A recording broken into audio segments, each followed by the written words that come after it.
Just checking with the...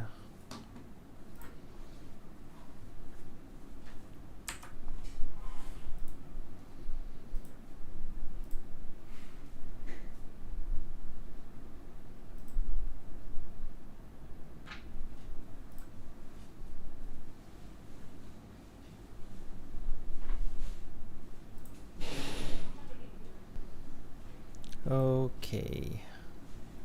Just checking with the...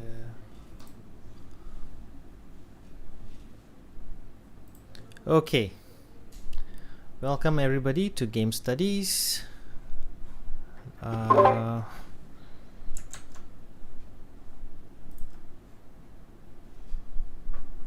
great. So I've already checked. So now we are all live now. That's good.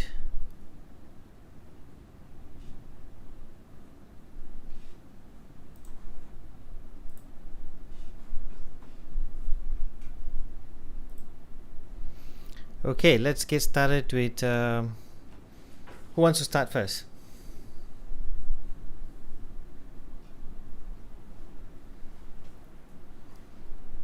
Okay, Ari, you go first. Okay.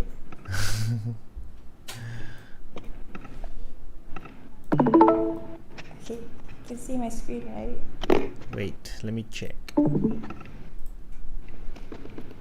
Okay, so... Okay, but it's a little messy because I can't really remember chronologically how old game I started first. But yeah, this is my personal game history. So when I was younger, I guess I was just like every little girl. I had my plastic food toys, pretending I own a restaurant and selling food to my friends. And I had dolls as well, like Barbie dolls. And then as I grew a little bit more older, I started to play Monopoly with my siblings and my uncles and aunts. And I remember, I think the first like computer game I ever played was Barbie games because my mom was teaching my brother like some subject and I kept on distracting them. So my mom just like opened the Barbie side game for me to play. So ever since then, I think that was the first time I would like start getting addicted to my computer because I wanted to play Barbie games a lot. Right. And my brother also taught me like to open random game websites. Okay, it sounds really weird, but it's like those sites where you have like this kind of like websites. So I would play like dress up games, cooking games, like every little girl kind of games. And the first phone game I played, I remember, was the Nokia phone, the very thick brick-like Nokia phone, and it was the snake game. I remember that really well. So yeah.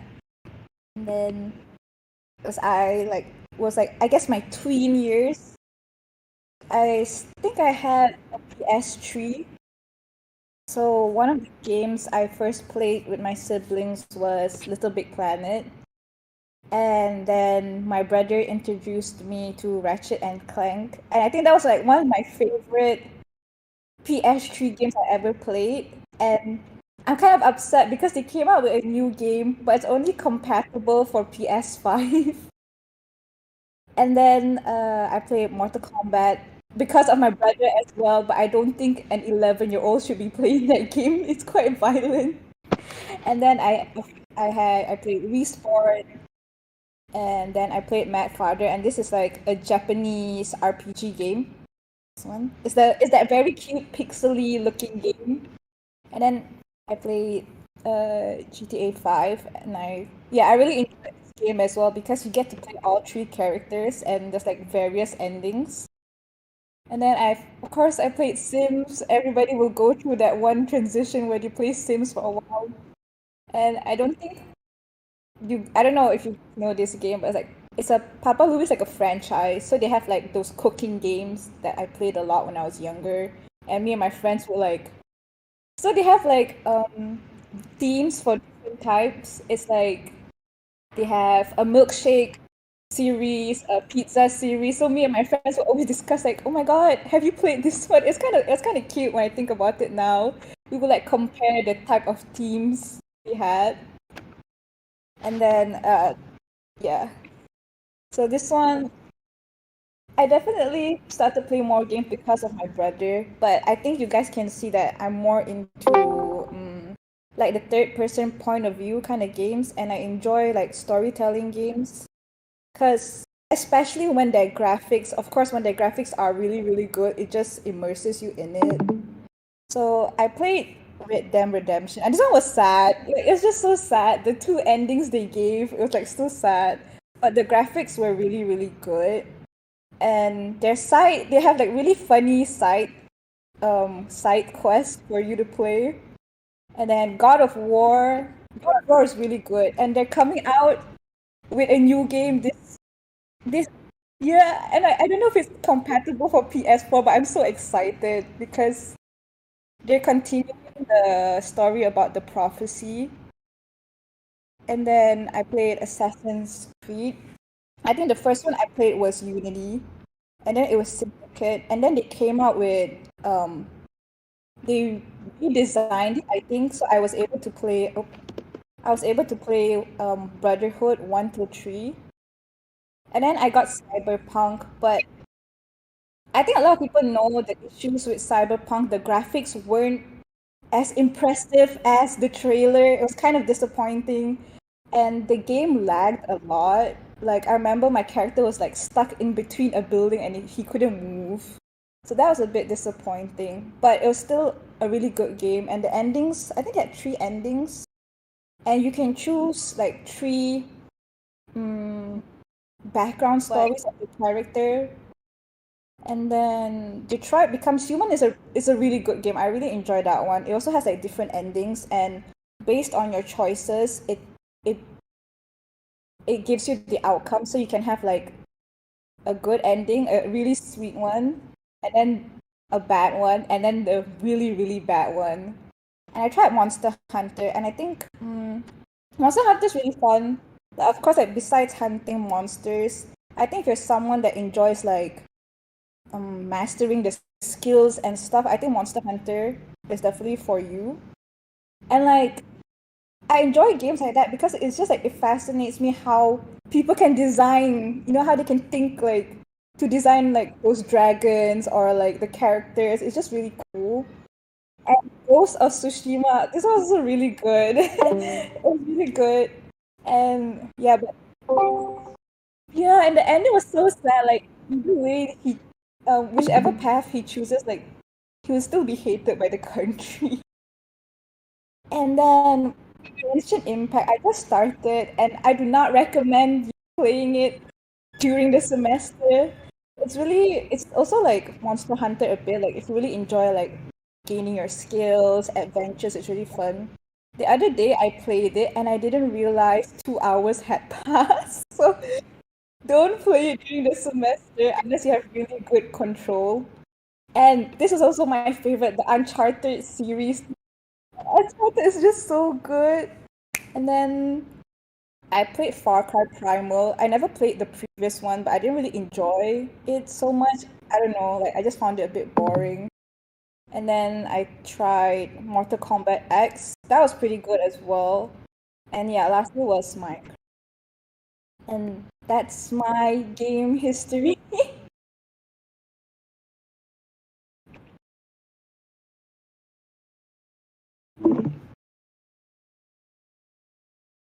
Yeah. Pretty eclectic, pretty quite a wide range of games. Any reason why you have such a wide range of games that you were playing? What were you looking for? I think it was definitely because of my brother and sister. I think the first game I saw them playing was on the PS2, and I think it was Final Fantasy. So yeah, I would just watch them play, and I was like, as I grew older, I started to like enjoy. I guess because it's the storytelling, and I just find it like so fascinating how you can come up with like these kind of storylines, and like I'm too anxious to play online games where you partner up with people. I just get too nervous. So yeah, I think like I enjoy a game that has really good storytelling, even if the graphics aren't like perk, but I think if you have a really good structure of where you aim the game to go, I think that's the most important part, like the backbone of the game. And how, of course, the user experience, like how easy it is to access the tools, the instructions. I think stuff like that is like what I value in the game most. And graphics would come second to me. Yeah. Interesting. So that sense of independence that becomes really really precious, isn't it?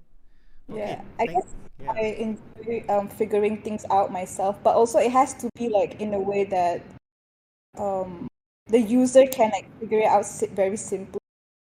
Yeah. Thank you, Ari. That's really interesting. Thanks for sharing. Thank Okay, you. let's go next. Who's going to be next?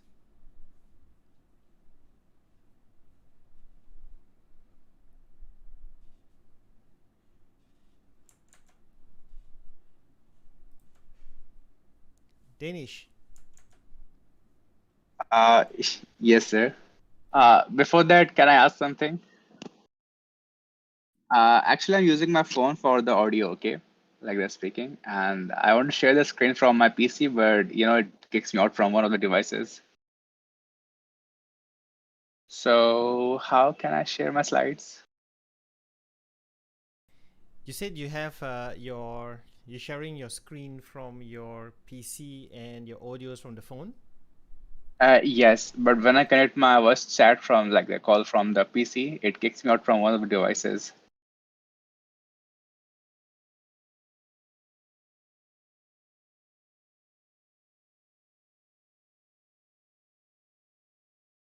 Uh, it's not that good. It's gonna be troublesome, actually. Mm, I guess we'll come to you later then. okay, sir. All right. So in the meantime, who wants to go? Let's go with Ethy. You want to go next or Hung? I can go, sir. Go on, Ethy. Your turn.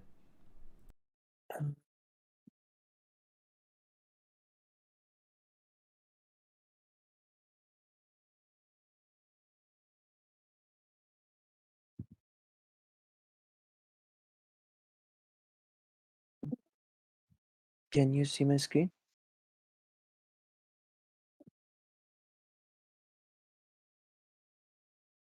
See it now. I can see your screen.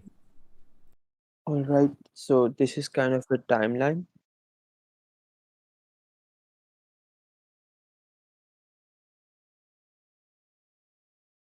Oh, present. Yeah. Okay. So this is the timeline, and I started with like um, mainly with outdoor games and like hide and seek and tag and all that with my friends when I was a child. And board usually we used to play board games, a lot of board games. Uh, Can you see it now? Okay, I can see your screen now. Okay, so um, when I was a child, I used to play a lot of outdoor games and board games.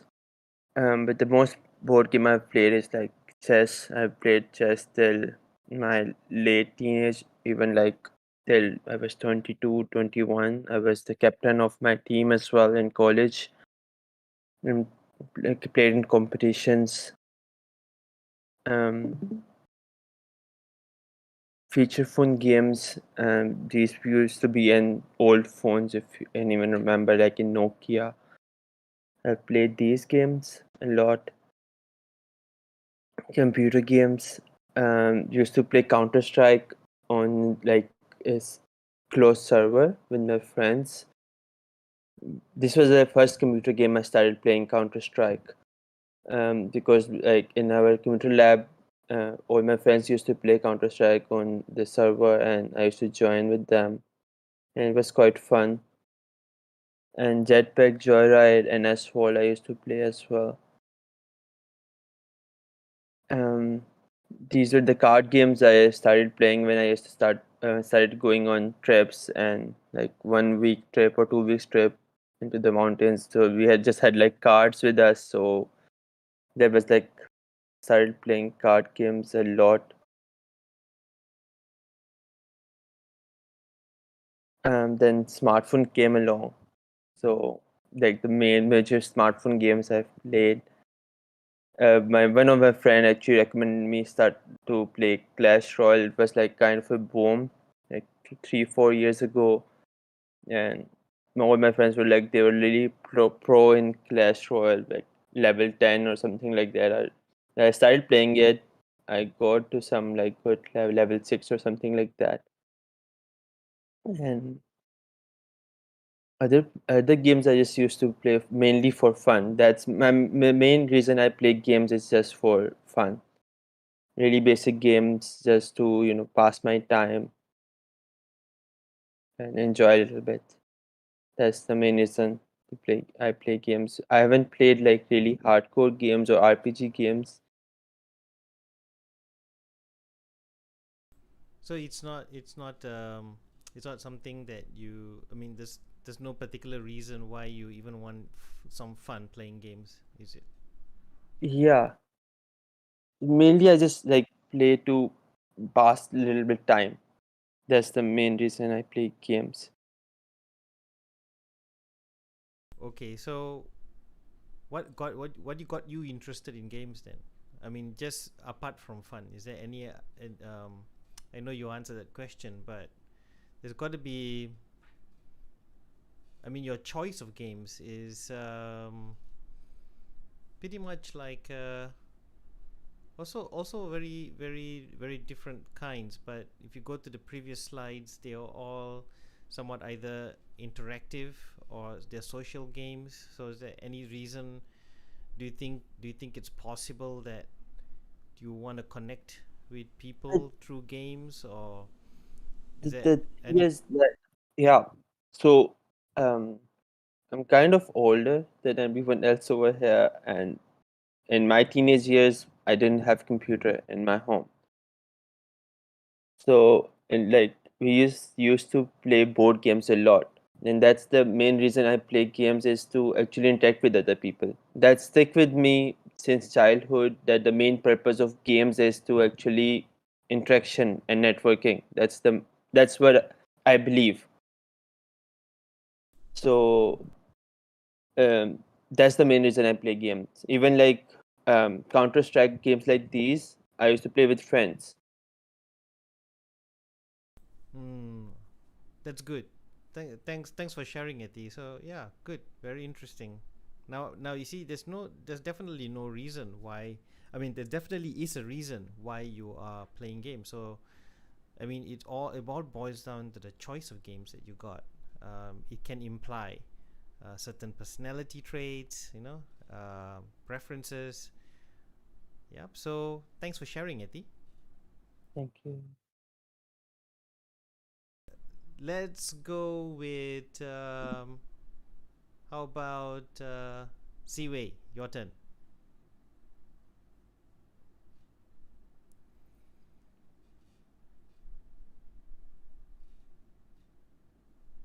Hi sir, wait, sorry, wait a minute. Oh, um,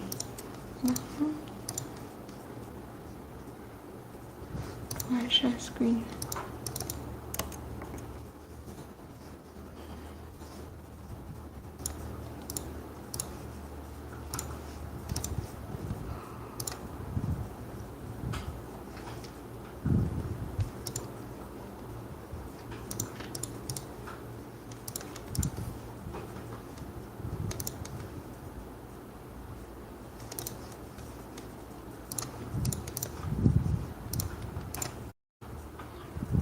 Right, I think, can you see the slide? Yes, I can see it now. Okay, I can hear you now. Okay, make this. Okay, yeah, I think it's working. So actually, I a bit wrong in how to say. I didn't play that much of game when I was young and when I was in youth age, cause study and I don't really have a phone and thing. So only the game I can play is on PS2 or like board games or traditional games or like schools one. So the PS2, what I remember is that do I hear echo? Oh, the only one that I remember is the racing game, the Nitro one. Oh, I'm not too sure anyone knows, but it's the racing crash game. So another one was the board games like all those Monopoly, Snake game, or the chess one. For the traditional wise, it's like I play those Congkak and Batu Seremban. Those can play in school one. And for the school one, I guess if we don't listen to class, we'll just play. So one is the ice and water or those eraser game. I bet everyone have those eraser, and especially the mind game. I think down here, yeah, I don't know what it called, but we call it a mind game. So yeah, we call it that way. And the only one that I remember on PC is the Chinese and Paladin Sword and Fairy 6. It's kind of old, but it was the nicest I ever seen lah for the story wise game. Even though it's RPG game, but there's a story you need to follow until you reach the end of the story. So there is a story based line. So if you don't pass, then you need to keep on playing and pass the stage. For the youth life, that is when I have my phone. I think only started to play all those phone games and basically it's like those MMORPG right now. I tried Genshin Impact, but then I know if I play too much, then I will edit it, so I didn't play until now already.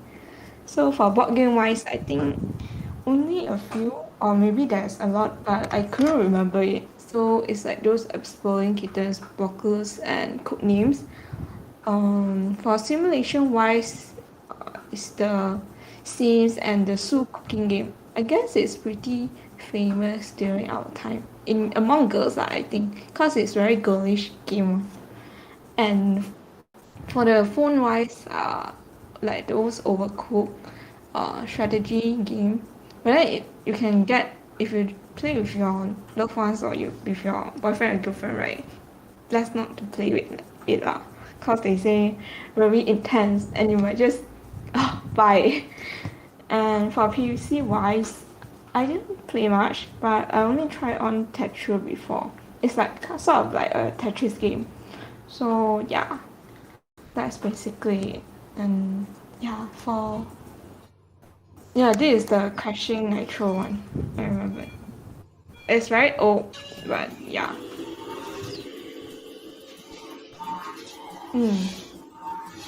I only found it on YouTube. But then it's too old already. I think that's all for me. Yeah.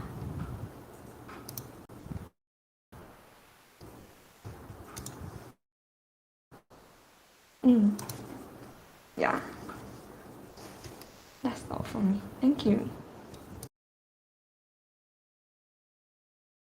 It's nice to see how different your personalities are.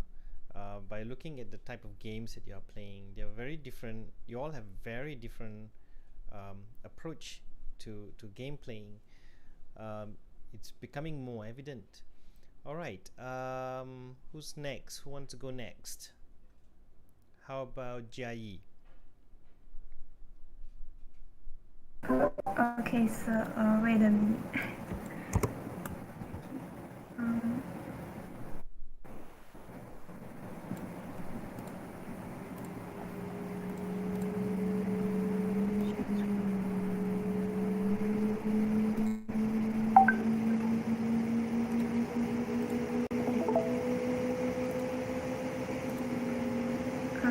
Yeah, can everyone see my screen?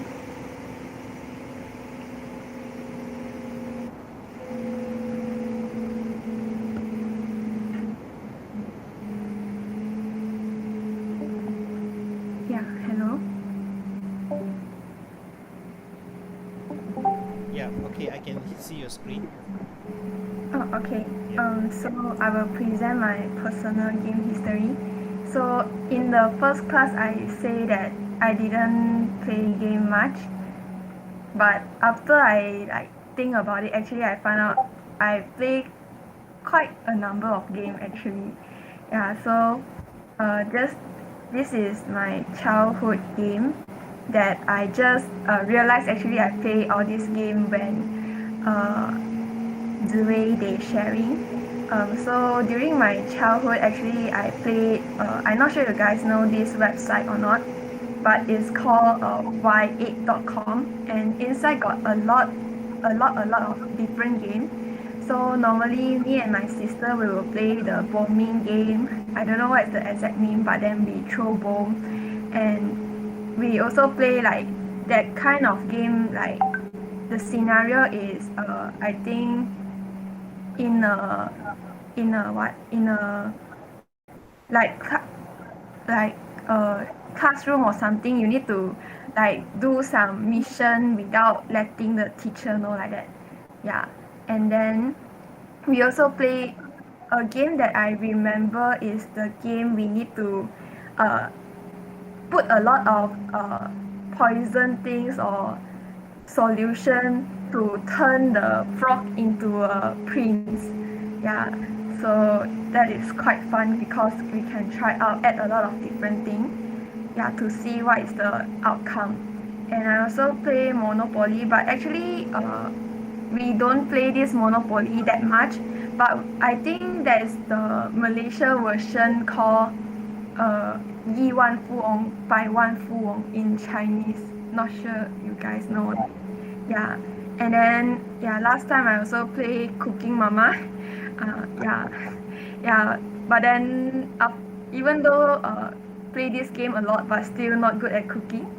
Yeah, and then I also last time I have a this one is called DS, is it? Not so sure, forgot already. Yeah, yeah, and then I remember this thing is very fun, but I don't remember exactly what game I play already. I've caused a lot of game there. Yeah, so yeah, I also play like Uno, all those. Yeah, and then we'll enter the primary school. So what I remember, uh, what I played during my primary school is Restaurant City and Pet Society, because if not mistaken, that time Facebook just launched, and then people like start to play Facebook, and then they have all these game, and I'm not sure I see my parents or auntie they play this, and I also start to play. I like this game because it's simple to play. Like there's nothing much to remember. It's like you just need to uh, decorate your restaurant. You just need to put table, and then the people will come in and eat. And then I very enjoy to see people sitting and then eating. Their action is very cute. Yeah, and then the pet society allowed me to like raise a cat, raise a pet in game, and I can dress them, I can decorate the house, bring them go fishing, and yeah, buy things for them. Yeah, and then some more can plant some apple tree, those kind of thing, and then can get food to eat. Yeah, and then can help them to shower. So yeah, and then in secondary school, during secondary school, what I play is Plant vs Zombie, but that time I play on laptop first, then only like slowly change to phone one. So I think it has a cool visual, and they have a lot of attractive effect, like this boom, and then they have the shooting bullet, and then they have the I don't know what is that plant called or the monster called, but then it will, when the zombie approach, it will jump out and then smash, smash the zombie. And then it has a very immersive sound effect for me, like until now I still I still can remember what is the background music, what is the sound of the zombie. Yeah, and it has multiple scenarios like desert, got the nighttime, daytime. So it's not boring to play because have a lot different scenario, different zombie, and different plant. Yeah, and then other than that, I also try to play LOL. This one is I get influence of my friends because I have two friends that really love to play game, and at school I keep listening to them. You know, they say they play what game, this one very cool, and then they discuss about the character. So I listen a lot and I get interested and I ask them to teach me how to play. And personally, I feel the visual is very cool. The character design is very nice, very pretty. And then, but it's a bit hard for me to remember all the key. Like I don't know what key the what Q or R. You know those key to to attack, to defense, and I can't remember. You know, they have different uh, superpower. Yeah, but I can't really differentiate what's the difference between them. So I think I just play like few months, 3 months like that, and then I don't play anymore. Yeah, and other than that, I also play this game. This game is also a simulation game. We It's a scenario that I have my own convenience shop, so a convenience store, so that I can same thing like restaurant city. I can decorate my own shop, and then every time I just go in, check time by time, and then see which product out of stock, and then I restock them, and then I also like every time also check like how much money I get, and then I feel very happy after I pay some time and I collect a very big number of money. Yeah, so this is for me to kill some free time, and it's also very easy to play. No need to think so much. Yeah, just play only. Yeah, and other than that, in school, we also play chongka. Yeah, it's only until secondary school only I play chongka. I normally play with friends during PJ time. So sometimes when we are lazy, we don't want to play sport, then we play chongka. Yeah, it's very excited lah when you put the marble and then you see, that the last marble you put, there is a lot of marbles there that you can take. Yeah, and then go to during college and high school, I play this block puzzle game on my phone. It's offline game, so sometimes without Wi-Fi or anything, still can play, and very easy to play and very satisfied when I see I can collect very high marks. And for me, actually this game is boring, but it's the perfect game for me when I feel boring, because this one no need to use brain too much. You just put, and then I normally play during like like during some lecture, like I feel boring, and then but I still want to listen like what lecturer say, so I need to play a least distracting game. But yeah, I can play game and at the same time I still can listen to the class. Yeah, and or I also play during in between a short period of rest time. Yeah, to fill the gap. And the last one, or not last one, this one is another game that I play. It's simple, but then it's also challenging because you need to be very fast. You need to have good memories because you need to, one food you need to put a lot of ingredient to make the food they want. Yeah, and they have different scenario and then different cuisine, like got pizza one, got sandwich one. Yeah, and then they have this 30 minutes or 1 hour free life, so you will get addicted when you get the free life, because sometimes I already want to stop playing, But they say, you got this 30 minutes, 1 hour free life, then I will feel very wasted if I just stop like that. Cause normally only got 5 life. Yeah, then I will keep playing, and then waste a lot of time there. But I stopped playing it because when I can't up level anymore after a few attempts. Yeah, cause my hand not that fast yet.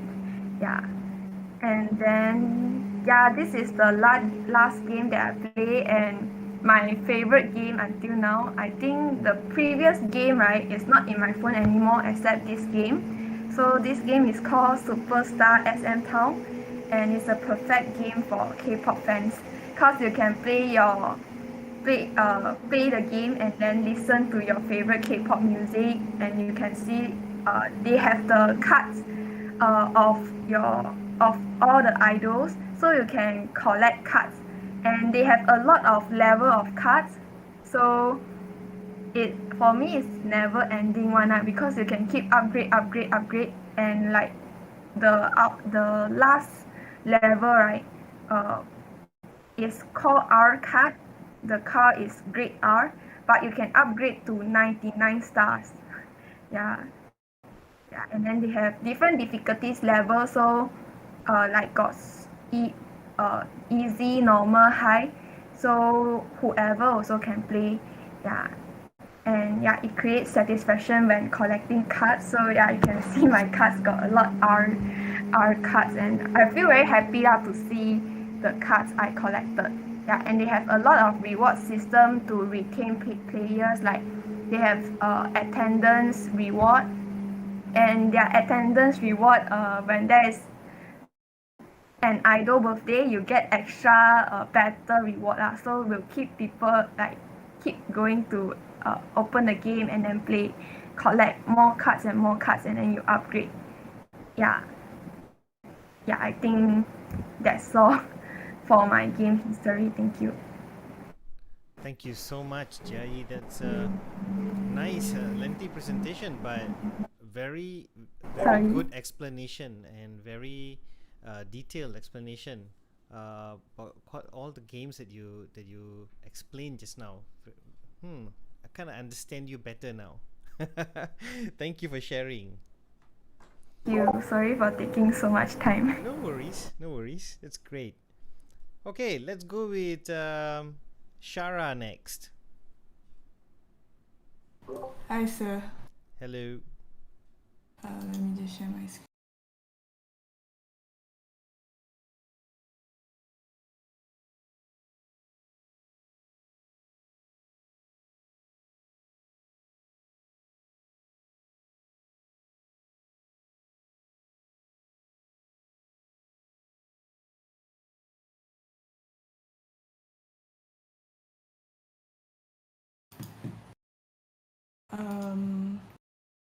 Hold on. Yeah. Okay.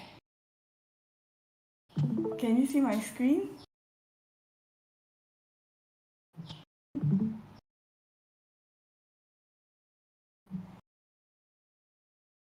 Okay. Yep, I can see it now. Go for it. Okay. Okay. Can you still see it? Yeah, right?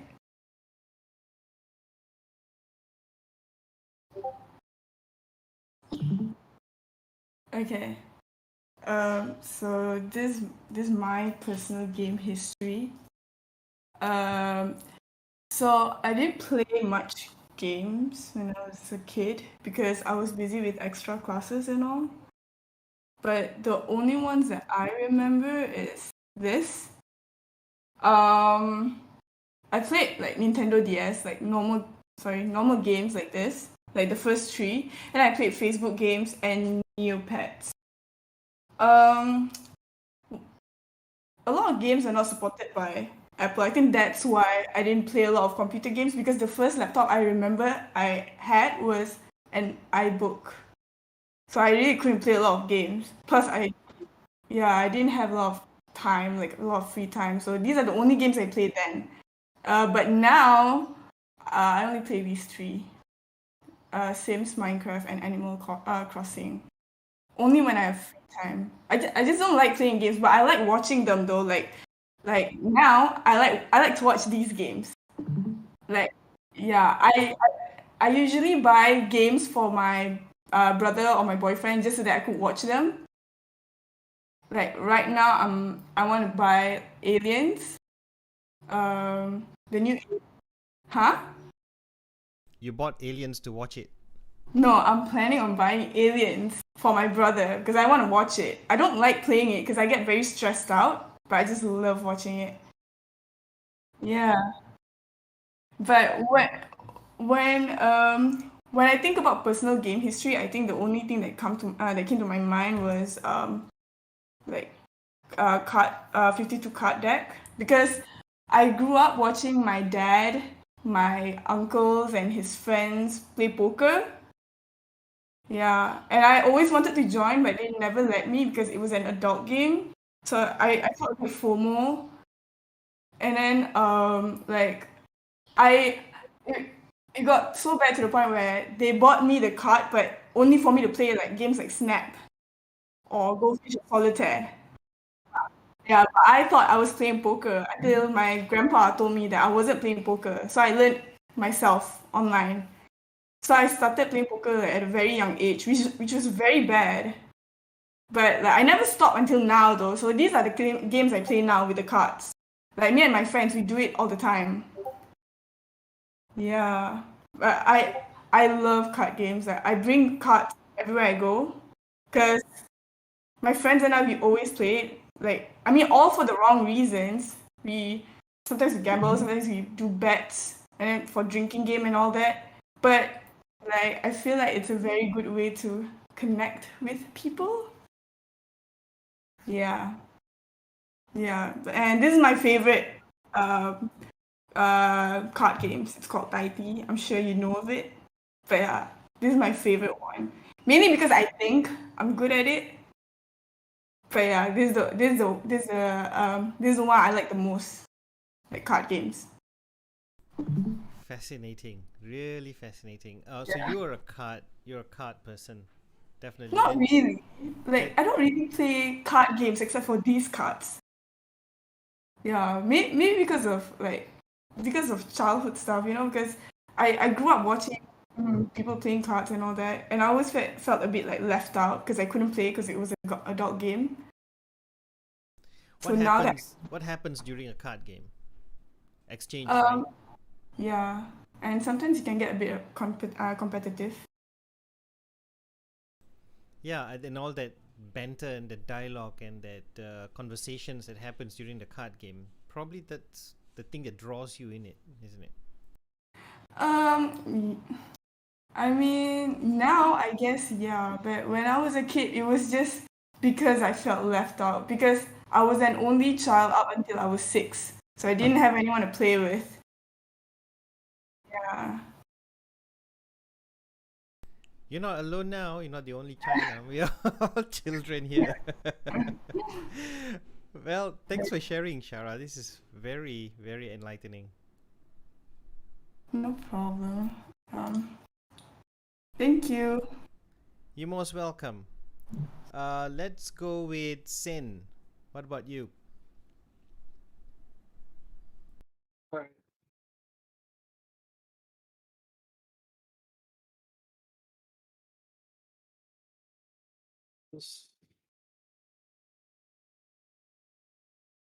So the thing about game history is that when I first like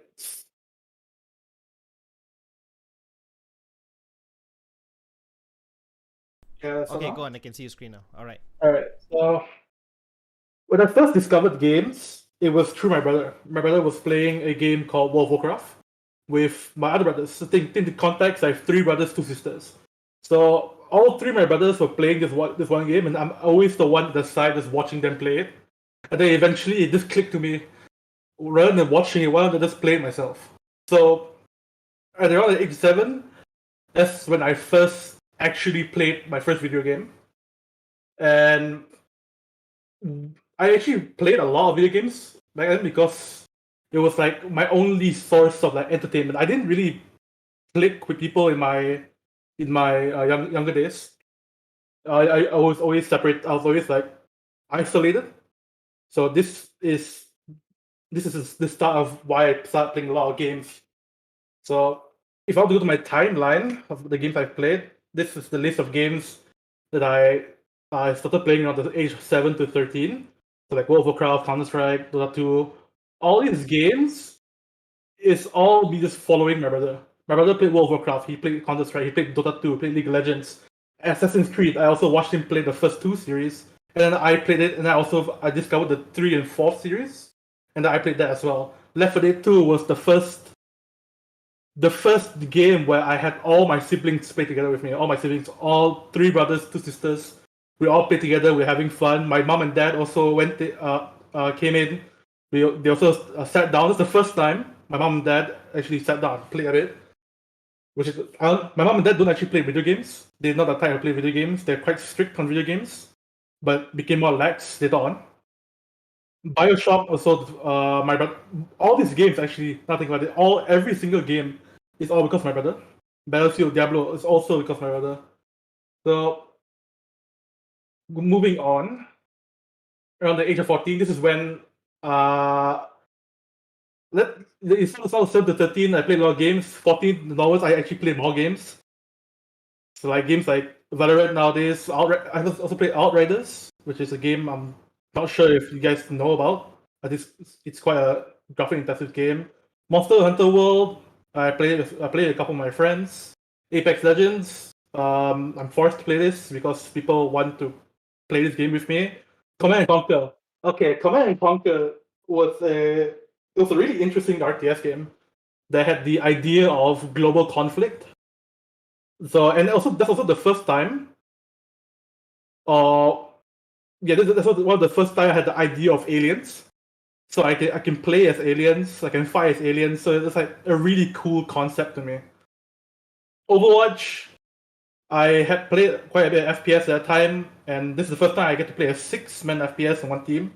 It was pretty wild to me actually because I got so used to the 5-5 on each team. Rainbow Six Siege was the game that actually was challenging to me. It was a lot of things to learn, a lot of things to do. It was probably one of the games that I liked playing the least because of how challenging it was when I was around the age of 15, 16. And later on is when I started liking it more because I like to predict. I like to predict a lot of things. So this game is all about predicting. Terraria, I basically played it around the same time as Minecraft. Terraria, it seemed like it's a worse version of Minecraft. Was what I thought when I first played it. Warframe, because of how I played WoW, it was a very grindy game, so I like playing grindy games from then on. Destiny 2 was one of the game I played with one of my friends, and slowly I got into it. Cyberpunk and Dishonored is just the games that I just found out, just saw it, looked cool, and I just played it. That's it. There's not really much to explain there. I forgot to explain about the mobile games. So mobile games, it was fairly simple. I didn't have a phone. My mom had an iPhone. She let me play it whenever she thought I was noisy. So like Temple Run, Clash of Clans, Jetpack Joyride. Those 3 games were probably the ones I would play in mobile games. And yeah, that's it. That's all I have for my personal game history. Very interesting. So Sen, you I would say is more of a family influence, isn't it? That got Yes, you. most definitely. And what do you and has that helped? Do you think that has been a big influence for you? Yes, a very big influence because I'm socially awkward. I don't actually. I'm not actually good at like talking to people, communicating people. So this has always been like my runaway, my runaway too. So I always every time I get the feeling, I always just turn away and go to games. that's actually helped me a lot because I think right now, because of how games have influenced me and how like especially games like how I say Rainbow Six Siege, where you need critical thinking, that's actually improved my psychological aspect. I'm better at how do I explain this? This critical thinking is improved from playing games. Thank you. Thank you for sharing, Sin. Thank you. All right. Let's move on to Josephine. Yeah. Wait.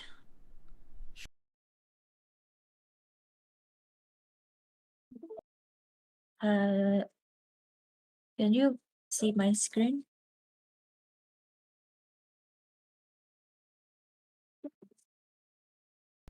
Yep, I can see your screen now. Go for it, Josephine. Yeah, so wait.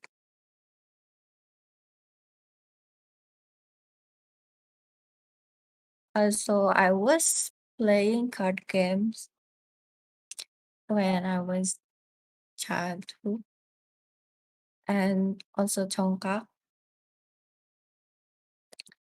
And wait. And then Uno games and Cooking Academy. Then I play Sudoku a lot.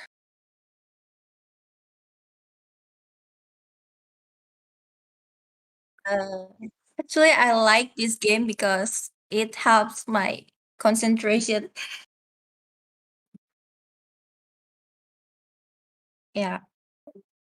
And then I play The Sims.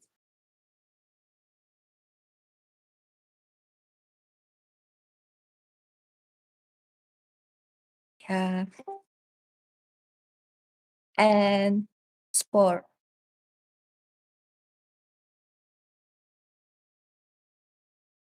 Yeah, I was playing this game with my brother.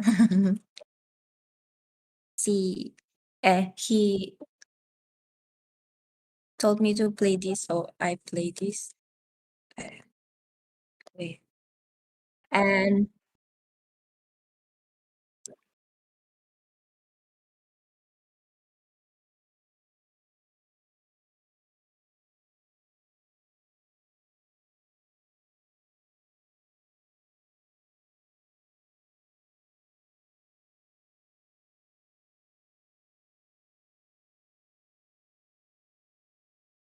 yeah,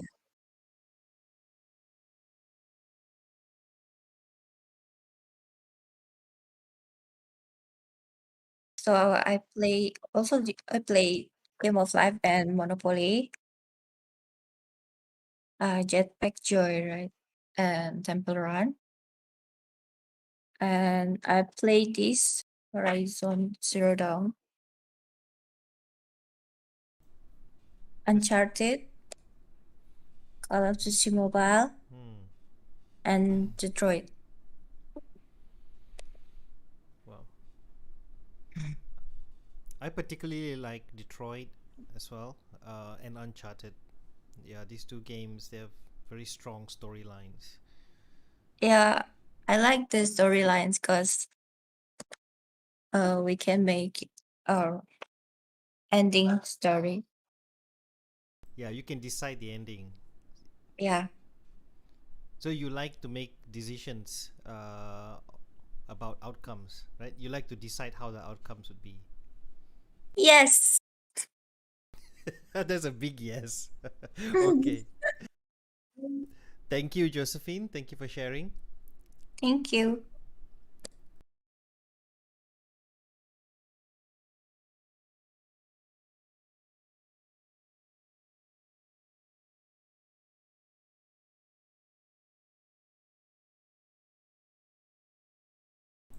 Panwen, your turn.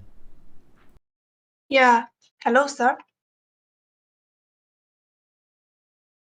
Mm, yeah.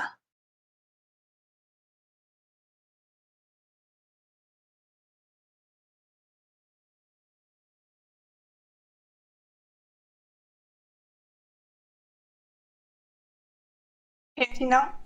Yeah, I can see your screen now.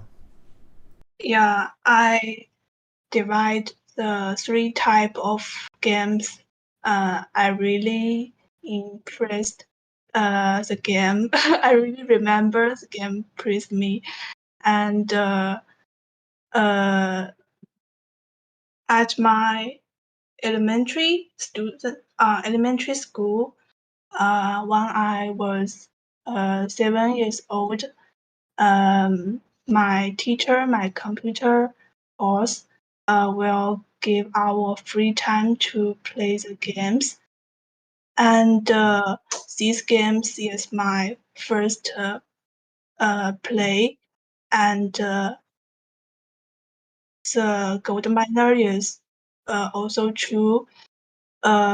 Because these two games like Fireboy and Water Girl, they come from same website, this website, and this website have many types of game.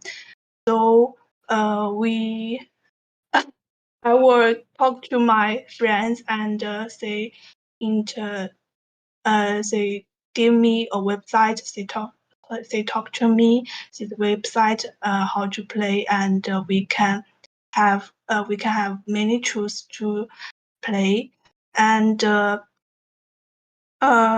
these 3 games was my 7 to 10 years old to play the games. And when I was 13 or 14 years old, I have an iPad was my from my father, and I download the games from the Apple store, and the Subway Surfers was my first first chance to see how to play these faster games. And I think it also make me how to say make me interest. And this game was most people to play because we have a long time to to play this game. When I was young at this time at 2008, the games give us a lot of play. Like we can cook, we can hang out, we can chat, we can shop. So my first online friends was is in this game. It's also my childhood, and until now, this website game have a application, and in 2021, so we have many people like 20 years old person. They want to find the childhood games, so they also download this game, and this becomes 3D at my childhood times. It's a 2D player, 2D website, 2D module, and until now, it's my simulation games is also my interest game, and I think it's also I don't remember what game I played in my childhood, but I still like this game, like this player. Yeah, and because this game is Chinese type, and it also can play the all the modules. It also can chat. So I think our Chinese game is have a certain type because people want to talk people want two friends to share. So we also have chat and something else. Yeah. Wow, this is really interesting. So you like world building games. You like simulations. Yeah. My friend also likes this game, so we can share how to play. And we have application. We have many websites to talk about how to play this game, and the people will share their ideas, their images. So it's also a data. So how we can to play, and yeah. Thank you very much, Manwin. Yeah, thank you. Okay.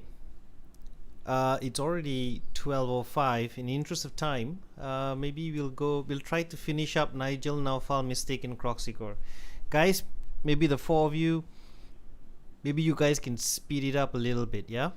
So I haven't present also. Who? Hung, H-U-N-G. Hey, Hung, you haven't? Oh, yes, that's Yep. right. That's right. And Danish, yeah. Oh, okay, in that case, there's Danish, Hung, Croxico, Mystic, Naufal, Nigel. Oh, there's a few of you. Okay, I think in the interest of time, because I need to deliver something to you guys. Can the few of you we move your presentation? Let's take the a bit of this Friday session to finish it. Is that okay? Yep. Okay, sir. Okay. No problem. Because we need to get I want to try to save some time because we've got only a couple of hours. Okay. Then I'll send you the CAMS code for your attendance. But thank you for all those who presented so far. Brilliant work. Okay, brilliant work. Let's move on. Moment.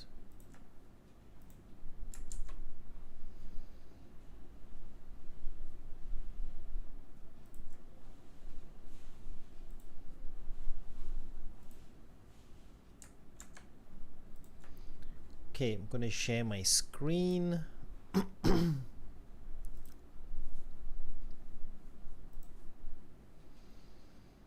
Hope you all can see this.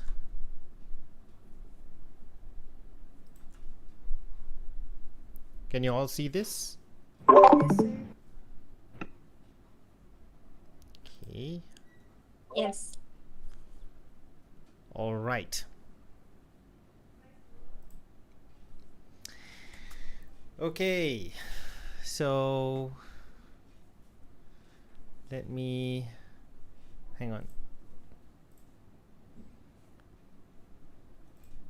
Okay, so let get started with just a little brief explanation. Just now you were presenting a number of things concerning your experiences, and a lot of your experiences have touched on some very important points. But overall, like if you look at the bigger picture, those games were designed for the players, and you became the players. You were the consumers who bought the game or who downloaded the game, and you guys explored the world of those games and the whole gameplay. Now, studying about game creation, when they created these games, all of them have had many considerations to consider. Some of these considerations are like social, economical considerations, socio-political, geographical locations, climate, culture, and so on and so forth. But a lot of it is about the human culture. Yeah. So the nature of games and its influences come from the human side, and comes from the user. What the user wants.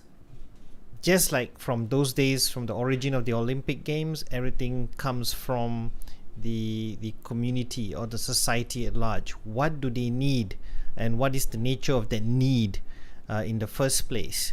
And your needs were varied. All of your needs were varied.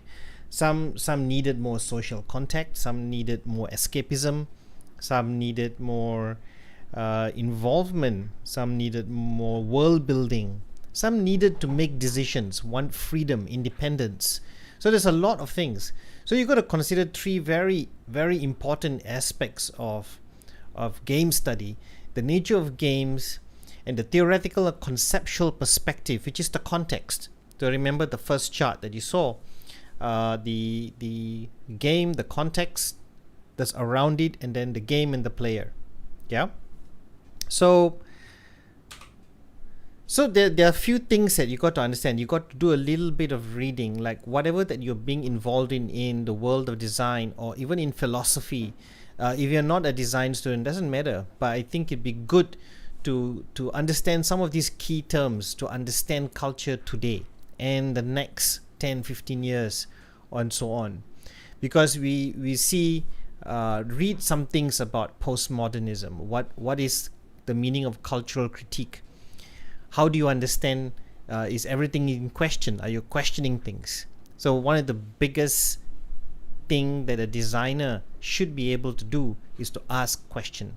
Now, whether you're a design student or not, if you're taking this module, it means that you're getting involved in a design of a prototype. So you are designing something.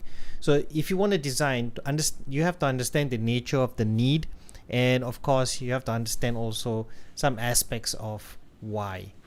What is certain, what is uncertain, and understanding the post-structuralist views, critiques of structuralist views, understanding cultural conditioning, biases, and so on. And there are some interesting keywords that you can think about. If you're taking notes here, write down some of these keywords just for your own reading, or you can YouTube it and have fun listening to it.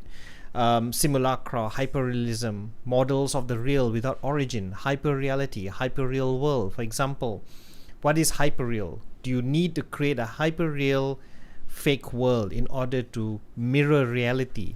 That is one big question mark. Why do we need to mirror reality? Why? Is there something in reality that cannot be achieved? So these are some of the questions. So games in context, based on several areas. One, it is the creation of the domain of the symbolic. For example, ideas versus reality. So if you look at the theoretical approach, you have to understand some philosophical and theoretical approach concerning game creation and game understanding. The real versus the imaginary. And then there's also this thing called the suspension of disbelief. So in real life, it's easy to not believe in something that is supernatural or something that's superhuman. Can you be a superhero in real life? Can you be Superman in real life? Can you be Spider-Man in real life?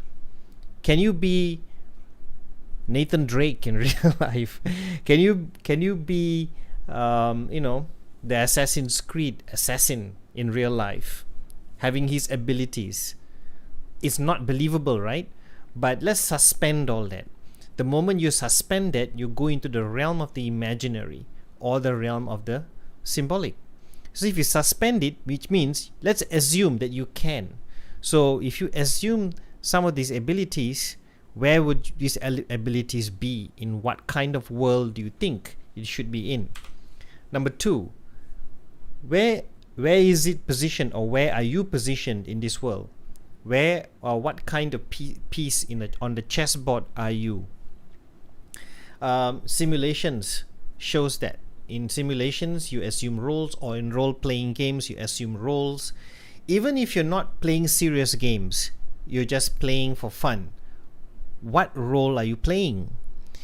Now, even if you're playing for fun or something, you think it's so trivial, but really, if you really think back or question what you're doing, that is the beginning of your research. Question back, say, what am I doing here? What am I playing? Why is this fun for me? Yeah? So you got to question that back. So you got to question the player. Why is it fun? What's in it for you? What rewards do you want? What do you want to get out of it? Yeah. So where are you positioned in this chessboard? You can see, you can look at current issues, political climate, even sporting events, or even community, and so on and so forth. What is your role, and where are you positioned? So understanding such differences, understanding your limitations, also gives you a better understanding of how you are positioned.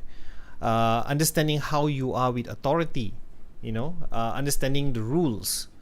Are you limited by the rules? Are you, is the rules working for you or against you, and things like that. So what about number 4? The relationship between structure and society, with the imaginary and reality. That structure of society is one thing, imaginary and reality. What do you think you want to achieve in reality, which you can achieve in the imaginary world? Sims 4 is a very good case study of that. There are videos like Sims in real life, which is very quite funny to look at, because they are trying to mimic how the game works. It's almost like art imitating life, or life imitating art. But you obviously cannot imitate what happens in the game world in real life, but this is just a sketch. But nevertheless, what is Sims imitating from your real life? And is Sims 4 a kind of a scenario or case study, or is it a what if situation? Do you want to create a what if situation to safely simulate what you can't simulate in real life? So what is the relationship between the structure of society and the imaginary and reality? Number 5, the structural existence based on commonality and agreement, which defines or perceive a reality. Now, in reality, you can earn this much. A person would live their life, and by the time they reach their retirement age, that's how much they can earn. But in the game world, you still want to earn as much as you can. And like, was it Ziwei? Yeah, you or was it Jiayi, I think. Yeah, you're the one with the K-pop game, right? So with the K-pop game thing, you played that and you got so many R cards. You've earned so many, like think about it. If this was currency, if those R cards are worth something in real life, you would be a millionaire if you had all those cards, right? So in the same way, in real life, what is it that the one of the basic needs is currency, because without currency you can't buy and sell. So this commonality and agreement mirrors the game world, and the world, and also the game world mirrors in reality, except that game world, you can do a lot more. I've explained this before. Space and empty positions. You need empty spaces in order to gain opportunity, to be able to change, to manipulate, to create your pathway, to navigate yourself in this whole world. So whatever world that you're creating, you must have something to navigate yourself around it. Doesn't matter what kind of games that you're thinking about. Then also the relationship between human subject and the structure. So us shaping the structure, or the structure shaping us. If it's open world, you want to decide the path. Do you want to navigate the character, or you want the world to navigate the character? A lot of the games show us both ways. Some of the games, like ludological games, simply play to win and play to gain levels. The path is already set. All they need to do is give you an objective. This is what you do and you win. But on a world like this, or role-playing game, there is a path that you can decide how you want to navigate through it. But they put the rules there. They put the obstacles there. What are you going to do about it? So that is one thing. Now, this is the thing that I've explained before. These are some samples. This is a world building game, NO 1800. It's a game that I'm actually playing, not all the time, because time is a bit challenging, but I love this one because you can 1800, because it's Industrial Revolution, and I could build a whole big city, and there's a whole economy in here. There's a lot of trade in here, and you can trade to the Far East, to the tropics, and you can trade. Now you can go to Africa, Asia, and do some trading and send ships, do lots of stuff, and you can get tourists to come on your island and things like that. So it's a lot of things going on here, and everything is connected. And why does this appeal to me? Because I would like to see things work. I like to see a machine working. The other day I was just so determined to fix my plumbing issue in my house, and I spent 3 days. I couldn't really sleep, and I was just trying to figure out, trying to draw the schematics. I spoke to a couple of plumbers, and whatever. Even I had to install an additional water tank, but still the pump, something is wrong. There's like something isn't right. Now it's working perfectly. I managed to solve that puzzle. It's like I have to see something working. It's like an obsession. If it doesn't work, then I'll just not gonna rest until it works. So that's a kind of thing that this game is about. Now, about your prototype, since you're going each one of your groups, you're gonna have to maybe briefly share about some kind of idea that you have. Now, before you do that, your prototype development is in 3 phases. Okay, project 1 is pretty much starting this week. Okay, I think the timeline probably put week 3, but this is already like week 4, I think. Right, week 4, right, guys? Are you guys there? Yes, Yes, it's sir. It's week 4, sir. Yeah. Okay, just checking. All right, so it's week 4. So basically, you're gonna have to get started. So I told you guys to already started ideating. I'm assuming that you started ideating about it. So you should have some kind of game proposal and framework. Not that you need to submit a hard copy or submit a PowerPoint. No, you don't have to do that. You just have to get a prototype on paper, okay, and start working on a prototype, a very rough one and a playable one, but very, very rough. Okay, now I explain why. You can start to use Tabletop Sim to do that. So I'll be able to meet you using in Tabletop Sim, either on a weekly basis or every 2 weeks per group. Then we will be able, on appointment, of course, then we can play your game, play your prototype. Yeah, I'll explain further on that. Then there's also game proposal framework, where basically you have the framework of your prototype, strategy management. You're going to have to strategize how you want to work with this prototype until the end of semester. Phase 2, you start to give your game more shape. That's why I put a gameplay genre means how you're going to dress the game up, on what you're going to call your game and things like that. That's going to be later. Now, don't get constrained by the timeline on the MIB. That's just on paper. But I think I will put more emphasis on your timeline, as long as you get it going by the end of semester. But remember, around week 12 or 13, it will be the target for external playtest. All right. External playtest means I will invite somebody else who is very experienced about this to come and play the game. I mean, this person has Tabletop Sim, and they'll come and play your game together and give you feedback. So that is an external feedback. Okay, that's a blind feedback. Not say blind, external feedback, we call it. Blind feedback, I'll explain about those feedbacks later on. Okay, we still have time. But most important thing is you have internal playtest and external playtest. Okay, so we have internal playtest, which is you play with each other. Didn't come out right, that one. I mean, you play each other's game prototypes. Yeah, so so you have the gameplay genre, then you have assets and design. So assets, the good thing about Tabletop Sim is you can import assets into that, and you can whatever.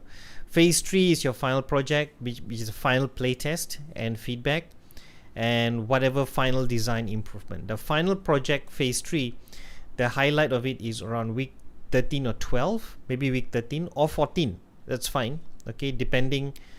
I'll give it a 3-week window, week 12, 13, 14.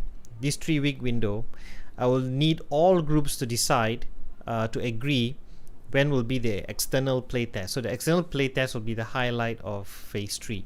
Yeah. So that's the final project. Yeah. So the external playtest is like 2-in-1. You do the external playtest, and I'm able to see that version of your game already. Or you could have the final playtest in week 12, and then you can give your final presentation or just talk about the game in week 14. So the final submission will be the final game in tabletop sim and the game design document. The game design document sample is already in the Times. Have a look at it. Obviously you can do a much more relevant version for yourself, but that's just a guideline. Okay, like what contents is expected to be in there. So it's a PDF document.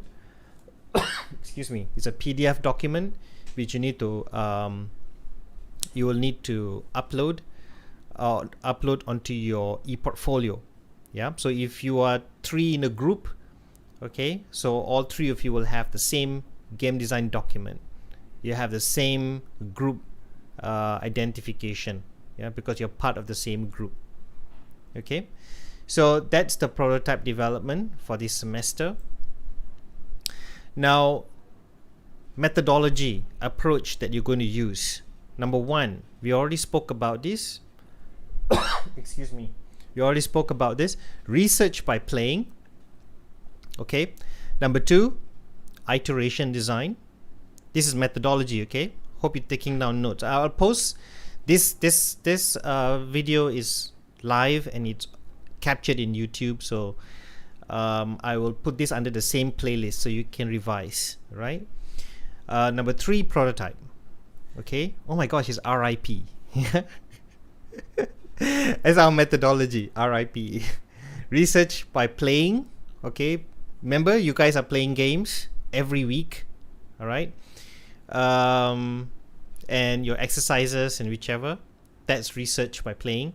Number 2, iteration design, which means you, based on your own experiences playing, whatever information you got, whatever analysis you got, think about your prototype immediately. So now that if you've already got some ideas, you can immediately get started with a prototype this week. That means keep it very rough, start having a very simple startup. Okay, so now when I say iteration design, is very simple, the process. Okay, number 1, just design one prototype. Okay, now if you already stopped ideating, or if you're still ideating but don't take too long to ideate, just immediately come up with one idea of a game. All right, a prototype. Now this prototype has to be played in tabletop sim. Tabletop sim is our basically our platform, okay, to test your game design. So design this prototype. Number 2, play test your prototype. You guys have to keep playing it. All right, in the group, just keep playing it. You got to always play. So whenever you meet every week, let's play. Let's play your prototype. But the catch is this: analyze what happened. The 3rd part, which means every time you play, somebody takes notes. You have to note what's different each time you change a rule. Start off with one rule, okay, and then play that, and if the rule need to change, note down how many times you're changing the rule, and every time you change the rule and you play 1 or 2 rounds, you time it, 1 or 2 rounds or 3 rounds, 4 rounds, 5 rounds, doesn't matter. So if you say that, if you set the standard for your playtest, maybe a 5-round playtest for your rough prototype, okay, after 5 rounds is what we noticed, Did you manage to win? Did we actually reach a winning condition? Nah, nothing. Okay. So you can change the rules a little bit. Now play again, maybe 2 rounds. What happens here? Or maybe you want to skip to a certain scenario, but the problem is skipping the scenario. You don't know what's going to happen. You can't really see the flow of the game. So try not to skip too much. Maybe you can limit the rounds to 2 rounds if it's too time consuming. But if it's too time consuming, that could be a problem as well. So you want to reduce the time consumption for a certain part of the game or anything like that. So you got to be very, very critical. Then go back to the design, play test, analyze, go back to the design. It's a cyclical process. Okay, you can create a chart for this, and in between, when you say design a prototype, play test, analyze, if it's a cycle, in between the cycle, what can happen? So you can come up with your own framework. So that's what I mean by framework. Okay, so now when it comes to play testing, yeah, we'll talk about this again. We're going to talk about play testing all the time. Okay, but let me give you a little tip. Right now, play testing is usually done by the designers. Okay, by you guys, usually done. But it'll be good to play. That means it's good to have others to play your game and to give feedback. Yeah, like sometimes you can get your other groups in your class to play your game, and then the other groups can also give you feedback. So step number 1, first step this week, you got to start prototyping. All right, so if you already done your brainstorming, or even if you have not, yeah, you're gonna have to meet and brainstorm a little bit. All right, but get going on it. Start prototyping. Start taking a piece of paper. You see this background? There's just a rough piece of paper, things like that. Just start drawing it out. Compare notes, and then open Tabletop Sim. Put a blank board there. Draw it out over there. There's a drawing feature there which I can show you this Friday. Yeah. Then number 2. Don't worry if it doesn't work the first time. If you think your game, you're not going anywhere with it, that's good. Don't worry about it. Just don't be afraid to keep changing rules. But the only thing is, in research, you got to always record what you're changing.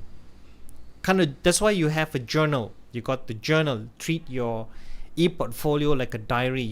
You need to note things down. That's the reason why it's individual journal, because in the group, one of the group members' journal might have notes which the other group members may not have, and that will help the other group member, because you can contribute information which is useful for everybody else. So which means each one of you have very different are working on the same projects, but may note down things slightly differently, and that's pretty much okay. Yeah.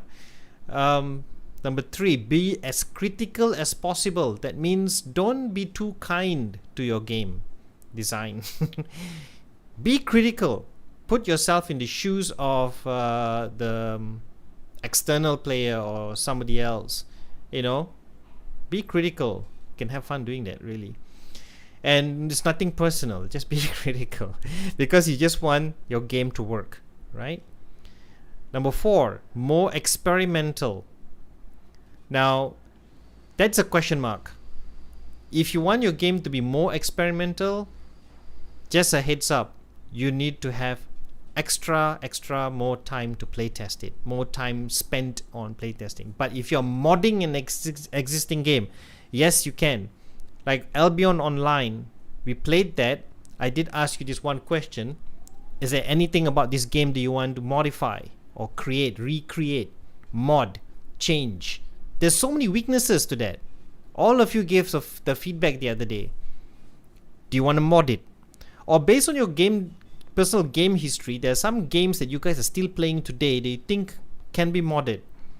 Can you modify it? Can you make the gameplay somewhat much more interesting, much more faster, slightly different, change the rules totally, change the genre, okay, then you can do that. But you can do that on tabletop sim. Okay, try to simulate it. Some of you play Apex Legend. Can you create a board game based on Apex Legend, a first-person game? I've never seen one. Okay, I've never seen a fast-paced first-person game on a board. If you guys can do that, respect. Okay, but if you still want to take the path of experimental, something that's really original, okay, but that's going to be challenging because I'll be very critical, and the external assessor will also be critical because they have seen so many different game boards, so many different board games, and what makes yours more original and more unique, what adds to the uniqueness. So that's a challenge. That's why the experimental will definitely give you a lot of credit, if you because you would definitely put in more effort, you have a lot more research behind it, okay, and so on. Last one, number 5, keep it ugly. Don't worry about your game not looking fantastic. All right, that's not important at the very early stage. In tabletop sim, use existing assets, and yes, you need to have an original version of the board, but it doesn't have to be. Towards the end of semester, we'll see something more presentable, I'm pretty sure. But the early stage of the semesters, it doesn't have to be presentable. Okay, you can have. There are guidelines on how you can import a board game inside there, create a design. There are websites so you can create fantasy maps. Just create one, fast track, put it in there, create grids. Then you can, do something. It doesn't have to be exactly what you envisioned, but the most important thing is it playable? Playability. Just get some little tokens and let's get playing.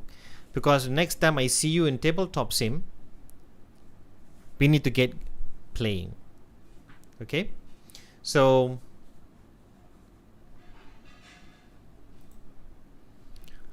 tabletop sim is the platform that we are going to use. If all of you have, I'm assuming you all have downloaded it and using it, but I'll see you guys in groups for the tabletop sim. Yeah. Because there's 14 of you, so I can like say,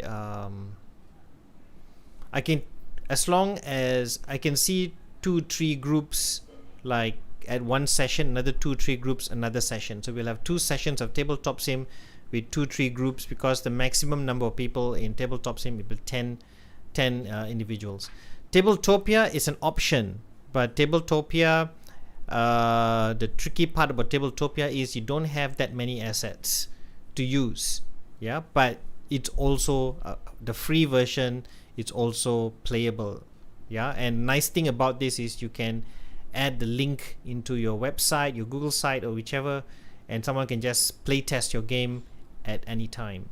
Yeah, tabletop sim, they can play test it only if they get into tabletop sim. So that's the difference between Tabletopia and tabletop sim.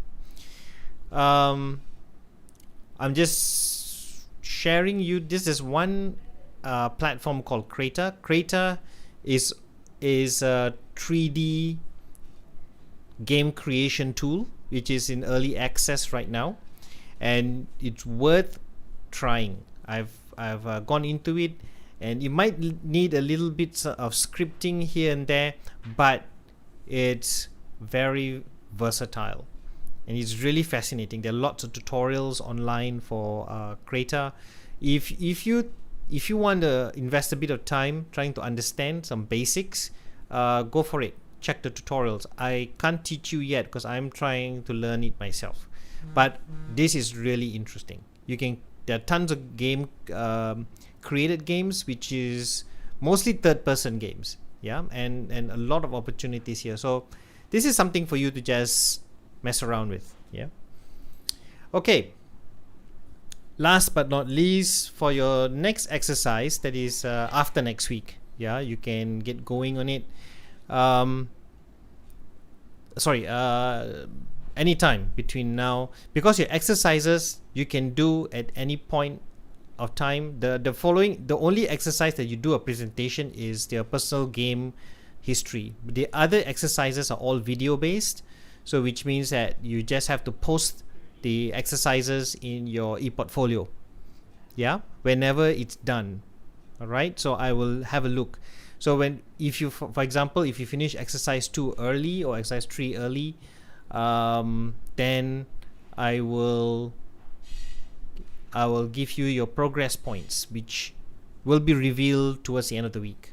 Okay, so here your exercise 2 is basically very simple. You need to create a video, all right, something like a video review of a game that you can identify with cultural influence.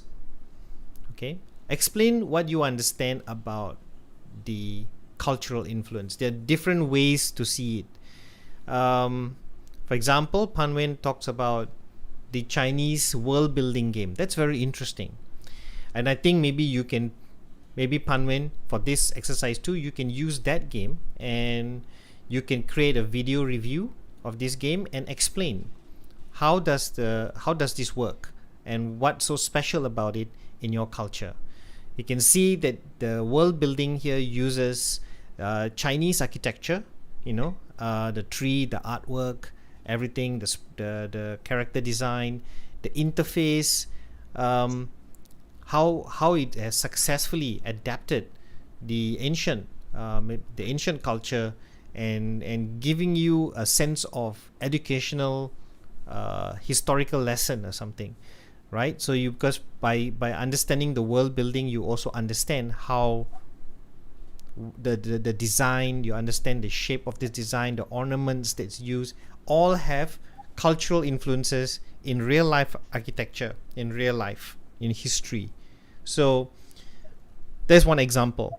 So some of you may have other examples that you can identify. It can be something more with cultural influence. If you try to use something like Counter-Strike, it's very hard to see that, because it's not really about culture, that one. But it has another way of seeing it, another type of gaming culture. But that's but to reconcile that or to connect that with cultural influence, it's going to be a bit challenging. But yeah, there's a way of seeing it that way.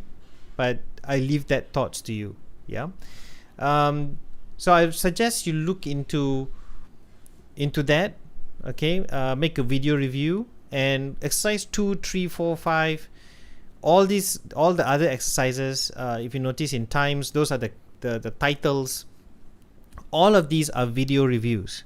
Okay, so don't be pressured about submitting your exercises at the end of the week or anything like that.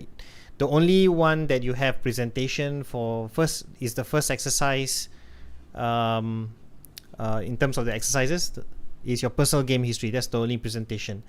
The other times, do your video reviews and upload it once you're done. Okay, so I'll stop here. Anyone have any questions?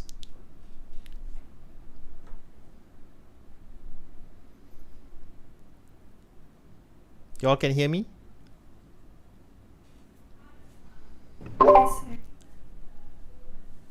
Sorry? Oh, no, yeah, we can hear you. Okay. Anyone have any questions? Just by next week, we have to show you our thought process of game we're deciding to do. Yeah. So which means, yeah, you're gonna have to show us. But I need a rough feedback from all of you concerning your ideation for each group. Okay. Okay. What's happening, guys? So I haven't opened the group list yet. Let's see.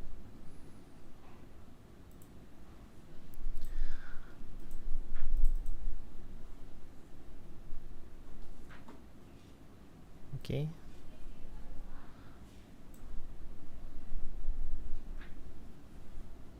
I still don't see any group names. Some group names are missing in this list. But how about the Found God group? We actually met already like a few weeks back to discuss. We Great. have a few. So what do you have? What do you guys have in mind? Um, let me see. Arisa, do you remember the names of the game that the I boys think played? I think we have like rough ideas. Like one is this. It's kind of like, I guess, a very sarcastic concept. It's called the lamest board game ever. The lamest board game. Yeah, the lamest board game ever. That was one concept. Okay. And then the second one was it's kind of like Exploding Kittens. So, but it's based on the high school groups like Mean Girls, the nerds. So basically, they have their own powers and you each other. And another one is a bit different. It's what's that card game? It's Happy Family, but in like figurine style. Happy Family in figurine style. Yeah. Fascinating. Yeah, like I was planning on using characters from the medieval times, like ogres, elves, as the family group. Interesting. Okay. All right. So, okay. Thank you, Found God. Cool Paladins. What about you guys? How come there's only one group classification here? Who else in Cool Paladins here? That's three of us, sir. Okay. Who else? We are still kind of working on it, sir. No, I mean, who is in your group? Josephine and Nigel. Josephine and Nigel. Okay, got it. Oh man. Like we have some idea of what kind of system we want to put in. As I'm surprised, I'm sorry. I want to kind of put in the TFT's item system. What TFT item system?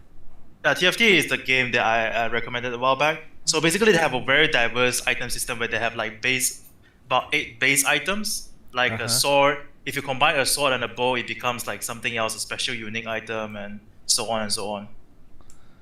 Right. So okay. Any other ideas? Yeah. This is just kind of what we kind of want to go around. But we will see what we can implement. Okay. All right. Good. Hang on. Let me just.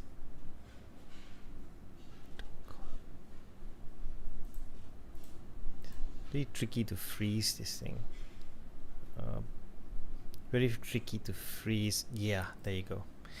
Okay, so who else is in your group now? Josephine and Nigel.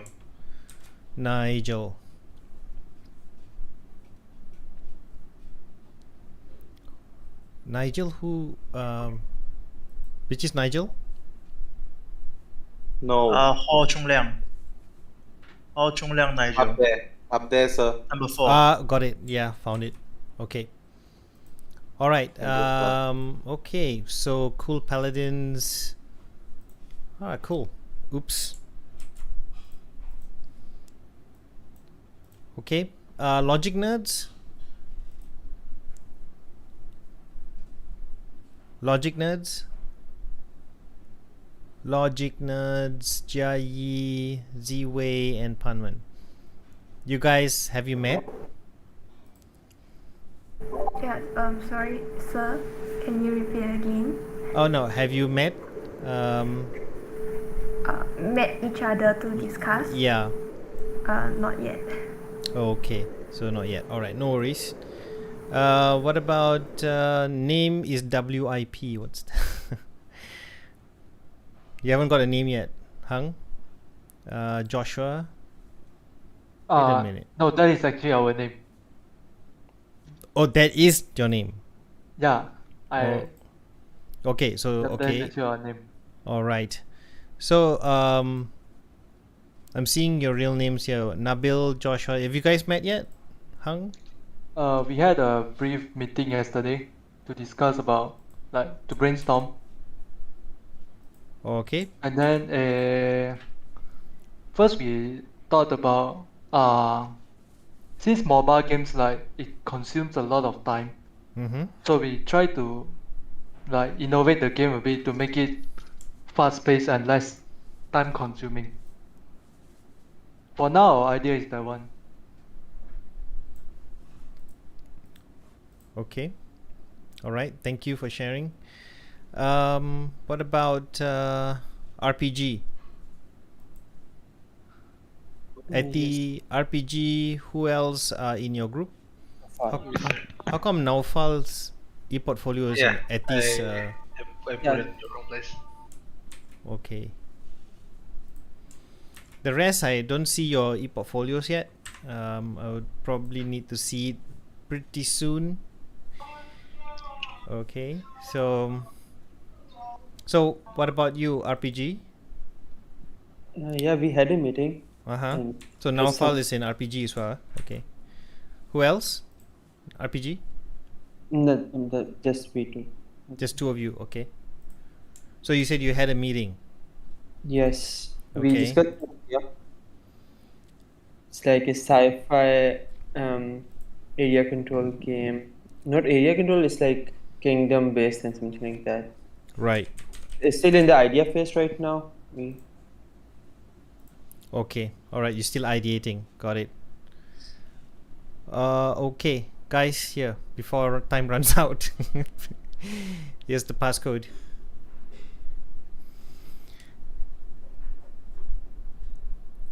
Yeah, time is kind of limited. Especially time really goes really fast if once we get really going. So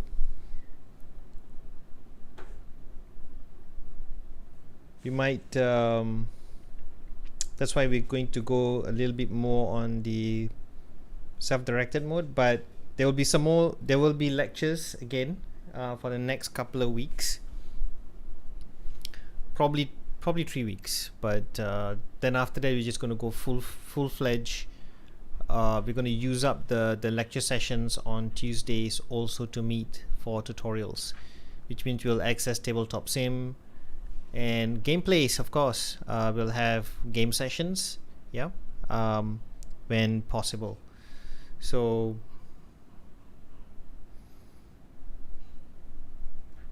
now also one more thing I want you guys to, okay, I know I have not asked the rest of the other groups. Who else I have found? God, Logic Nerds, Muntahin, and who's Muntahin? And yeah, He's Admiral. sorry. He's Admiral actually. Oh, that's your name. Yeah. No sir, that's Muntahin. Admiral. I'm Danish.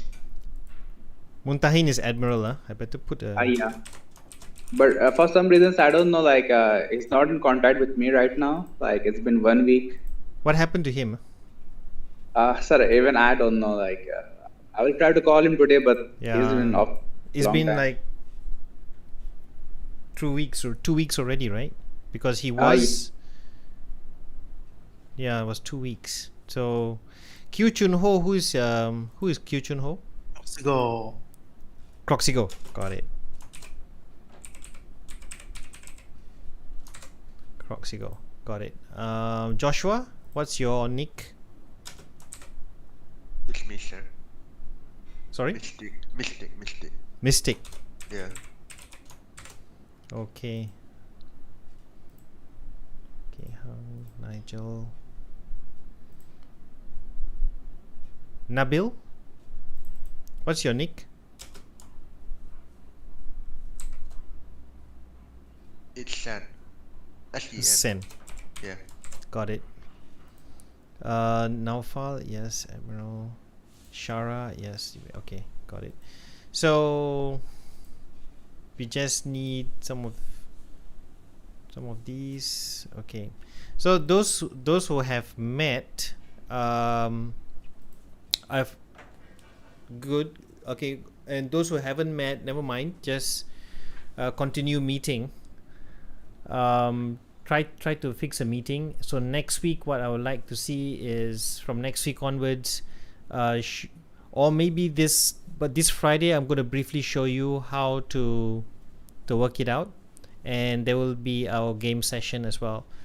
So next week, I would like to see your prototypes, a playable prototype already. Okay, so you already get started to play it, because this is the iteration approach. So the iteration approach means that you just start playing the game. Okay, start playing your prototype. Yeah, and then we can get into more discussion, more critical analysis, and so on. So in the meantime, before you get your prototype, before you draw up the framework of your prototype or your game, before you design it, you're gonna have to look at existing games, right? Manual games or digital games. So look at those existing games which you already have, I think, because when you look at when you've given a lot of feedback from, and you have a lot of information from your personal game history, and you've played Albion, so I think you've got some good amount of information. Discuss among yourselves, okay, and write some key points, right? And agree on some things that needs to be worked on. Then come together on tabletop sim and play it. Yeah, so we'll give a little demo on this coming Friday. I'll just show you a little demo for that. Then after that, you guys can start fixing an appointment for meeting up. Now the lecture part will be probably quite brief. It's going to be more like a briefing, more like a quick discussion. Okay, then we'll get into the tutorial session. So because I tried to reduce that part so that you'll get more time to talk about your prototype. So okay, you all taken your thing? 14. Okay, great. I have a question. Yes, go on. Is there any limit to the time span of the game, because we are going with role-playing game and usually they are like really long? The good thing about role-playing game is it's got variety, it's got a world building, but the bad thing is it can take ages. I think Eti, you have been before in the previous class, you've seen some of your peers having some really lengthy game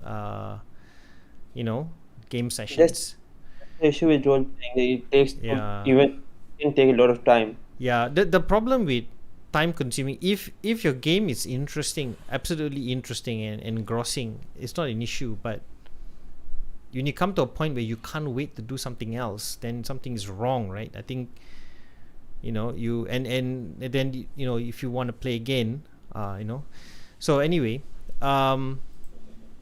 there's something that you need to also see, which I will hang on. Let me show you something. I will also share this sample. For example, I saw this is a very interesting sample of a playtesting feedback form, which you can do in Google Form. Yeah, so it'd be good for each group to come up with something like this. Okay, create your own, have your own brand of your group brand here, or a group logo or whatever, and a group badge, if you like. A nice round badge would be nice, simple. Then you have a play testing feedback form, okay, so which will guide you, so at least you have a set of questions. You can adapt some of these questions. These are all important, but you have to understand these are for the different types of play testing. One, you can play test internal play tests, you have external play tests, but you can do one form for internal play test first, because that will guide you to when you play testing, so at least you have a set of questions. Yeah, so I'll share this in the Discord, right? This so as an example, so you guys can adapt this and make your own version of your playtest guideline or form. So do it as a Google form. Then later on, if you have external playtest form, then it'll look something like this. Who are you? Getting demographic data about the player. And there's also blind playtest. Blind playtest is like getting somebody who absolutely no idea, somebody who probably has never played board game before, someone totally strange, totally different person. The only thing this person has is tabletop sim, and it could be someone totally different, someone in maybe in the tabletop sim community. You can just communicate to someone. That person could be a German person, or could be some other person from other part of the world. Yeah, a blind playtest. Okay, someone you do not know. So you could do that, right? So if you have playtests like that, obviously you get a lot of credits. But remember, if you're modding a game, or if you're innovating from an existing game, maybe not many playtests, not so the number of playtests you have may not be as much as experimental version. Experimental version will be the biggest challenge for you, but you get lots of credit. Kind of like the difference between working in an office or working in an oil rig. Which one you get paid more, right? So same thing. Okay guys, I'll stop here. It's about time. Any questions?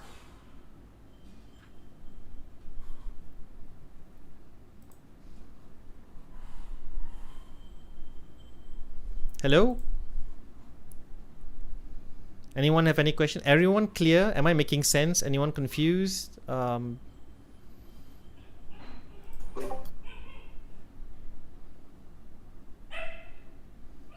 Hello? You guys there? You're clear. Y'all are Yes, clear? we are. Are you all clear? You're absolutely sure you're clear? Yes, sir. All good. Okay. So thanks for joining today. Look forward to seeing you on Friday. Please post in the Discord what game you're going to play after the after the first half an hour. Then we can get going, okay, on that. So take care guys, have a good day. Thank you. Bye bye. Bye.